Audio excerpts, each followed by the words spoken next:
Gediminai, kaip tai jautiesi būdamas tėčiu? Labai gerai.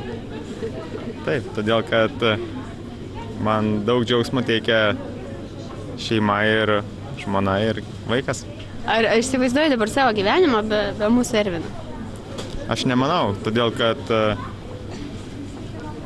trūktų vaiko džiaugsmo, vaiko juoko ir jo pykčių įvairiausių.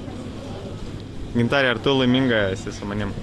Tai aišku, kad laiminga, ką aš be jūsų daryčiau iš tikrųjų. Visas mano gyvenimas. Vyras ir vaikas. Gediminai, ar tu įsivaizduoji mane po daug metų, kai Ervinas bus didelis ir turės savo vaikų ir galbūt atvažiuos į namus mūsų anūkai ir sėdėsiu aš žilais plaukais, su šlepetėm. Ar tu vis dar mylėsi? Ar aš tau būsiu patraukli? Aš manau, kad taip. Jeigu tu ištversi mano seno niurzgalus ir įvairius nepasitenkinimus, tai aš manau, kad viskas bus gerai. Aš manau, jei tiek ištveriu, tai ištversiu jau ir tavo niurzgalus.